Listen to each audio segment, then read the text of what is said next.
Hey guys, welcome back for another video. I've got a TV and it's got a nasty old scratch, if you can't tell. So this is a project TV. I got it for free off my local Facebook marketplace, and I just want to try to fix stuff, right? So I'm always looking for these deals, free TVs, maybe change a board, maybe whatever cheap to get it working. They said this one is working fine except for the damaged screen. I haven't even turned it on yet, so we're going to figure that out too.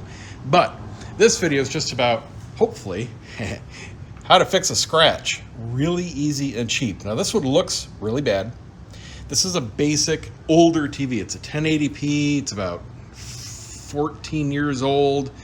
So the glass on the front, or plastic actually, is very basic. Modern TVs, especially 4Ks, are going to have special coatings. So you want to be more careful with those, and there are certain things you can't do to those, but we can do pretty much whatever we want here. Now you can see that fingerprints are very easy to leave. So what we want to do first is just clean off the surface, and I'm going to be trying just a little bit of petroleum jelly. $2 for this at my local grocery store.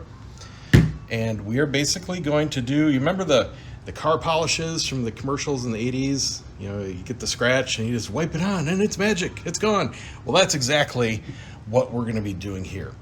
And that is just filling in the scratch. The reason you see a scratch on any kind of surface is because there's a divot, there's a dent in the surface, and that light is bouncing off those edges and angles.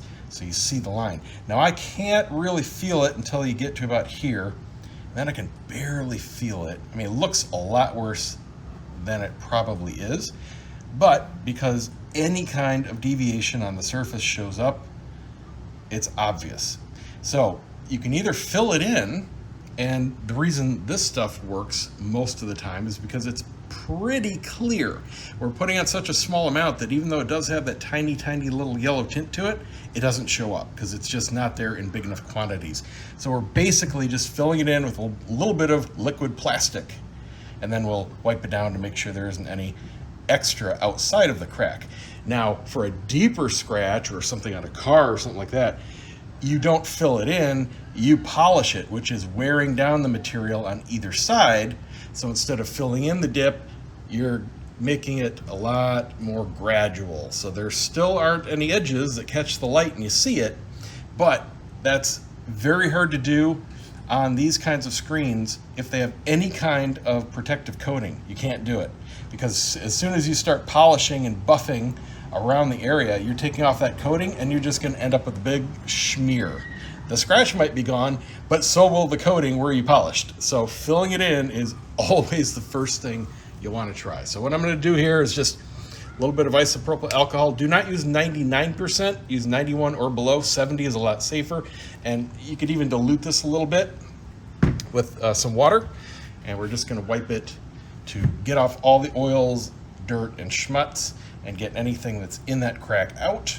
And then we're just going to use a Q-tip or two and gently lay in a little bit of the petroleum jelly, and then gently buff off any extra, and hopefully it's gone.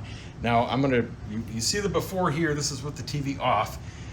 I'm gonna fire it up real quick. I've got some old streamers that I can plug in, should work with this TV, so I can get some kind of picture and content so we can see what it actually looks like in use, just so you have a comparison. Because if your kid or a guest or a cat or whatever marked your screen like this, you might be thinking, crap, I need a new TV, or at the very least hundreds for a new panel.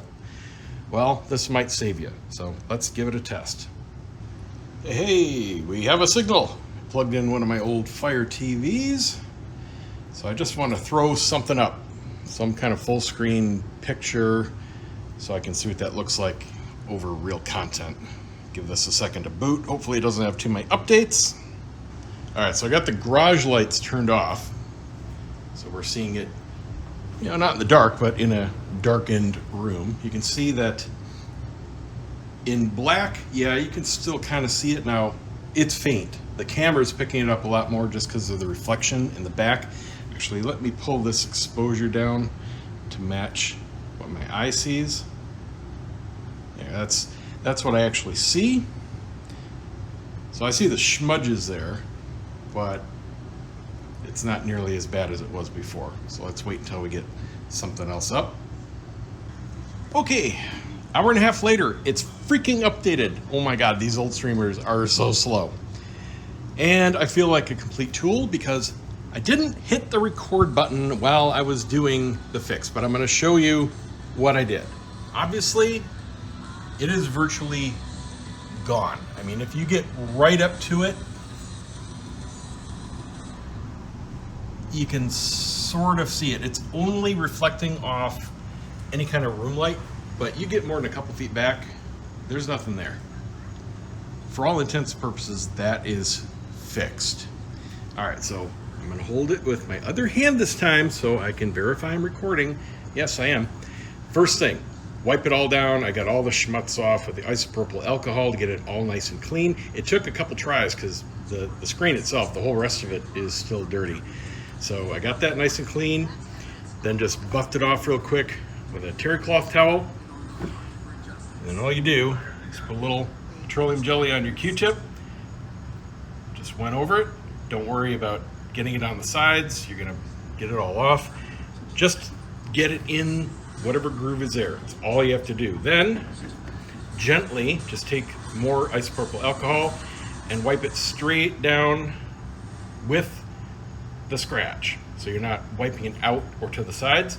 And don't put a lot of pressure on it, but you're just getting off the stuff from the sides of it. And then gently buff it in circles with the terry cloth just to get anything left off the surface. And that's it. It is as simple as that for pennies. Obviously, your results may vary depending on the depth of the scratch, any coatings on the screen, etc. But in this case, it was something that you could barely feel with your finger. Wasn't too bad, but obviously very noticeable with any kind of room light. And now it's not. Let me pause this just to put it back on a darker screen so we can get a better look. Can you tell anything? I can't. Hope it helps. See you next time.